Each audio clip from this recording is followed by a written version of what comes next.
पसीने वाली बहू। हाय रब्बा, अरे नास पीटी, पसीने बहा बहा के पूरे घर में पसीने की बाढ़ को बुलावा दिया है तूने। अरे तो मैं क्या करूं माँ जी, आप ही बताओ। अरे भगवान से गुहार लगाओ के उठा ले मुझे। ये कहानी है अक्षरा की, जिसे शादी के पहले से बहुत पसीना आता है। फिर चाहे वो गर्मी हो या बरसात हो या फिर ठंड हो, शादी तो जैसे तैसे हो जाती है। अक्षरा के पति रणवीर को ये बात पता नहीं होती कि अक्षरा को इतना ज्यादा पसीना आता है, और ना ही उसकी सास कौशल्या और ससुर ब्रिजमोहन को पता था। लेकिन वक्त के साथ साथ कुछ ही दिनों में अक्षरा के पसीने से सभी को काफी दिक्कत होने लगती है। तो चलिए होते हैं रूबरू इस पसीने वाली बहू से। बहू, अरे ओ अक्षरा बहू, कहाँ मर गई? क्या हुआ माँ जी, बोलिए। अक्षरा पसीने से लदी हुई थी और उससे बहुत ज्यादा गंदी बदबू आ रही थी, जिससे सभी अपने नाक पर हाथ रख लेते हैं। हाय रब्बा, इतनी गंदी बदबू तो गटर की भी नहीं आती। सीरियसली यार अक्षरा, तुम्हारे पसीने की बदबू दूर दूर तक आ रही है। तो मैं किसी बर्फीले इग्लू में बैठकर खाना नहीं बना रही हूँ। इतनी गर्मी है, 2 मिनट गैस के सामने खड़े रहो तो पूरा पसीने से नहा लेते हो आप। इतनी भयंकर गर्मी है, अगर इतनी प्रॉब्लम है तो लगा लो ना रसोई में भी एसी। हाँ हाँ लगा लेते हैं। वैसे भी तेरे मायके वालों ने हमें ट्रक भर के नोटों की गड्डी जो दी है, हैं? क्या बात करती है। मैं भी चूल्हा चौका कर चुकी हूँ, लेकिन इतना पसीना मुझे तो कभी नहीं आया। ऐसे ही एक दिन कौशल्या देखती है कि खाना बनाते समय अक्षरा के माथे का पसीना टपक कर कढ़ाई में गिर रहा है।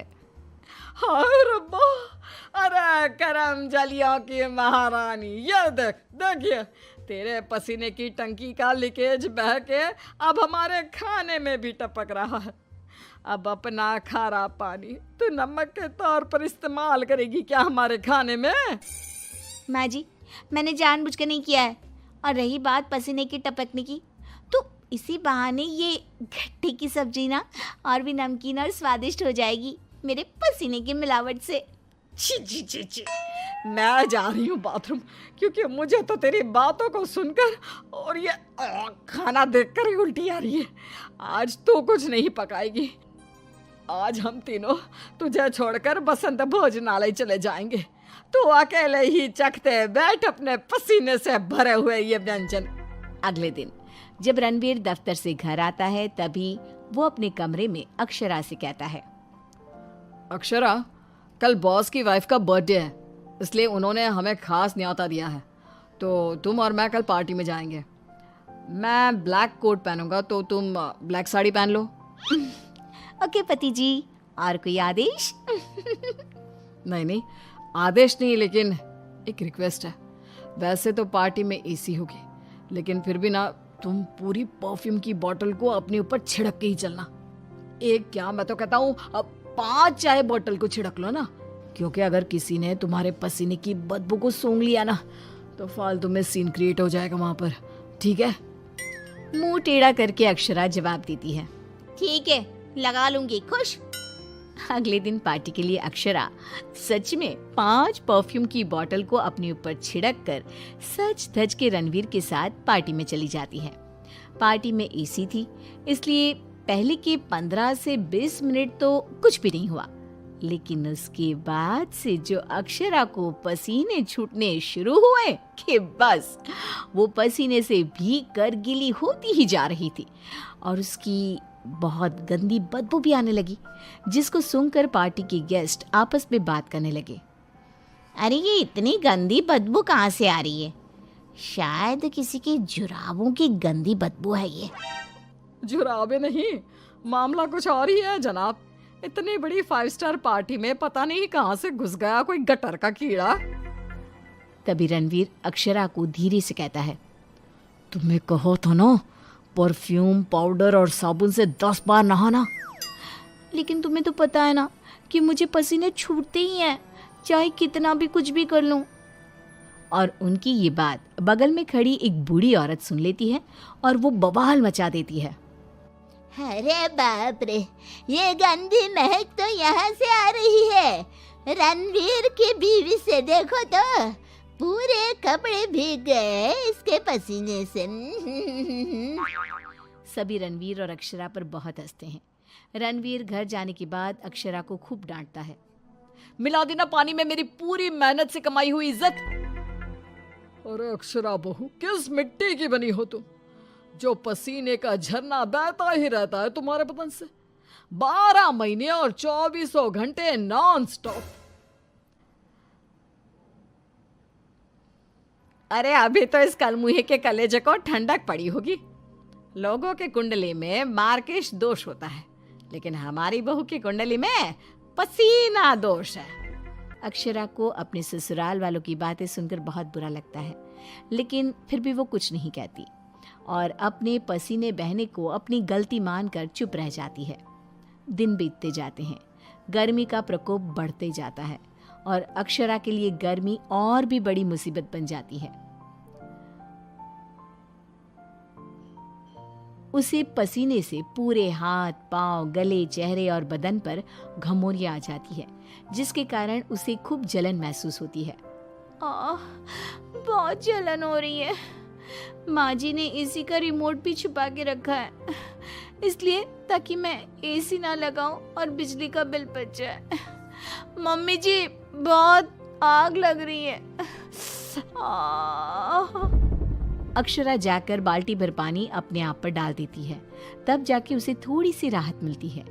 अक्षरा के पसीने से तंग आकर कौशल्या अब दिन रात घर में अगरबत्ती और अरोमा कैंडल जलाती। अच्छा हुआ जो रणवीर ने ये खुशबू वाली मोमबत्तियां ला कर दी, इनसे हर जगह अच्छी महक आ रही है। हाँ कौशल्या, बड़ी अच्छी सुगंध है, अगरबत्ती और मोमबत्ती दोनों की भी। लेकिन तभी वहां पर बाजार से सामान लाकर पसीने से लदी हुई अक्षरा आ जाती है और उसके पूरे बदन से बदबू आ रही थी और बाल तो पूरे पसीने से भीग गए थे और फर्श पर पसीने की बूंदें भी टपक रही थी। और ये बदबू इतनी तेज होती है कि मोमबत्ती और अगरबत्ती की महक को फेल कर देती है। हाय रब्बा, आ गई करम जली। इसके बदन के पसीने ने तो इतनी महंगी सुगंध वाली मोमबत्ती और अगरबत्ती के खुशबू के दांत भी खट्टे कर दिए। बाहर इतनी भीषण गर्मी है मम्मी जी, ऐसा लग रहा है मानो हम किसी ओवन में बंद हो गए हो और केक की तरह बेक हो रहे हो। उफ। दिन ब दिन अक्षरा का पसीना दुश्वार कर देता है सबका जीना। कभी वो सोते समय पूरे बेड के साथ साथ साइड में रखे हुए रणवीर की इम्पोर्टेंट फाइल्स को अपने पसीने से भिगा देती, तो कभी वो गर्मी से अपने बालों में हुए जुओं को गलती से खाने में मिला देती। हाय रब्बा, आज तो हद ही हो गई, खाने में जुए। अक्षरा बस बहुत हुआ, अब और नहीं। अब तुम सीधा अपना बैग पैक करो और अपने मायके शिफ्ट हो जाओ। बिल्कुल सही कह रहा है रणवीर, हमें नहीं चाहिए ऐसी पसीने वाली बहू। अक्षरा रोने लगती है और कहती है, ठीक है मैं चली जाती हूँ, फिर कभी इस घर की दहलीज पार नहीं करूंगी, बाय। अक्षरा रोंदी सूरत लिए घर से निकल जाती है। शाम में जब रणवीर अक्षरा के मायके फोन लगाता है, तब उसे पता चलता है कि अक्षरा तो अब तक घर गई ही नहीं। इस बात को सुनकर रणवीर, कौशल्या और ब्रिजमोहन तीनों डर जाते हैं और चिंताग्रस्त हो जाते हैं। हायो रब्बा, अब कहाँ ढूंढे हम अक्षरा बहू को। मुझे एक जगह पता है मम्मी, जब भी अक्षरा का मूड ऑफ होता है तो वो वहीं पर जाकर बैठती है। रणवीर, कौशल्या और ब्रिजमोहन तीनों एक नदी के किनारे जाते हैं, जहां रात के अंधेरे में अक्षरा नदी की साइड की बेंच पर बैठे हुए बिलख बिलख कर रो रही थी। रणवीर तुरंत जाकर अक्षरा के गले लग जाता है और उससे तीनों माफी मांगते हैं। अक्षरा, हमें माफ कर दो, तुम्हें पसीना आना नेचुरल है, लेकिन तुम जानबूझकर नहीं करती हो ये, और हमने तुम्हें गुस्से में क्या क्या नहीं कहा। हाँ अक्षरा बहू, प्लीज माफ कर दे बेटा। तेरे इस पसीने को ना मैं यूं मिनटों में चुटकी बजाकर आयुर्वेदिक और घरेलू उपायों से भगा दूंगी, तू देखना बेटा। हाँ, और अगर उससे भी ना होए तो मेरे पहचान में मेरा एक डॉक्टर दोस्त है, तुम्हारे इस पसीने की तकलीफ का हम सब मिलकर डट कर सामना करेंगे। Thank you. देर से ही सही आप लोगों को मेरा दर्द समझ में तो आया। मैं बहुत लकी हूँ कि मुझे आप जैसे ससुराल वाले मिले। इस तरह ससुराल वाले आयुर्वेदिक उपायों से अक्षरा के पसीने की तकलीफ को मिटा देते हैं और अब उसे मामूली पसीना ही आता है और वो एक सुखी और चैन भरी जिंदगी बिताने लगती है।